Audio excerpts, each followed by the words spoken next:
Ladies and gentlemen of Avstanish, hello from Houston, Texas.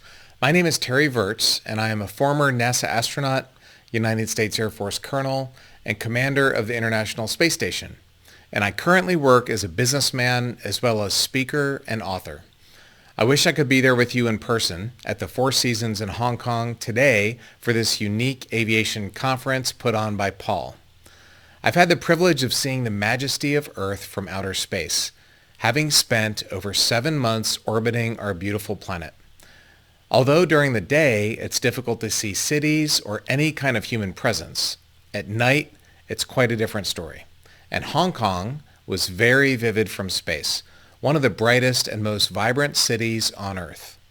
Even so, it appeared tiny from that vantage point, right next to Shenzhen and Guangzhou, and on the east coast of China where there are many other very bright cities, like Shanghai and Beijing.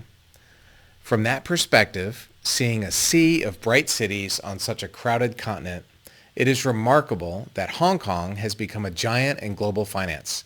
In fact, she was most recently named one of the top 4 financial centers in the world.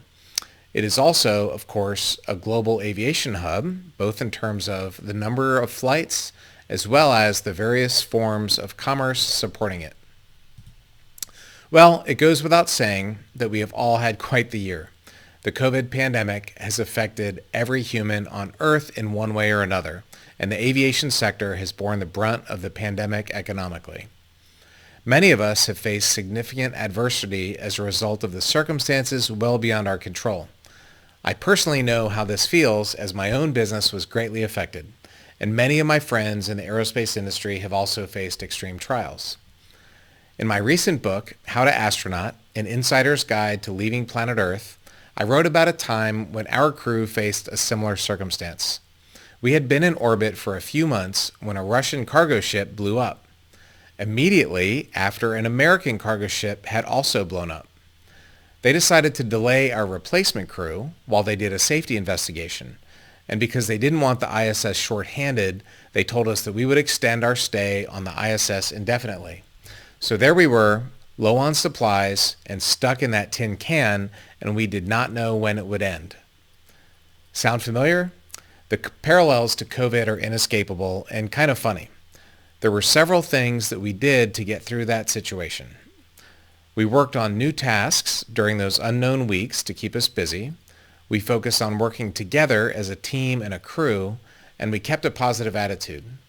The way I looked at it was that I had the rest of my life down here on planet Earth, so I'd make the most of that unexpected opportunity, which is a philosophy that would work very well during the pandemic. Another situation popped up during my space flights that also reminds me of these strange days. Just before landing in the Soyuz capsule, the seat lifts up about 20 centimeters, pushing you closer to the control panel that's right in front of you.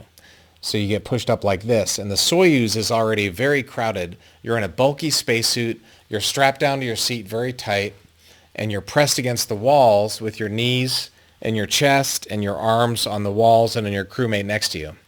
And when my seat abruptly raised up, the cockpit suddenly became very small, to say the least. I had the thought, okay, I'm not claustrophobic, but if there was ever a reason in my life to panic, it would be now. I figured I had 2 choices. A, panic, in which case I'd be strapped in, unable to move, with absolutely nothing to do about it. Or B, not panic, in which case I'd be strapped in, unable to move, with absolutely nothing to do about it. So I chose option B. Well, I trust that you all have chosen option B as well to get through this pandemic. And I'd like to put that into perspective by paraphrasing a quote by Charles Darwin. He said that in natural selection, it's not the strongest who survive, it's those who are most able to adapt. And now that we are all collectively re-emerging from the pandemic, in order to build a better future than past, we have to be flexible and adaptable to the new realities of life on Earth and in the aviation industry. That is what you are all a part of today. Well, I wish you best for this conference. Enjoy your time and being in the presence of one another. I wish I was there with you. Good luck.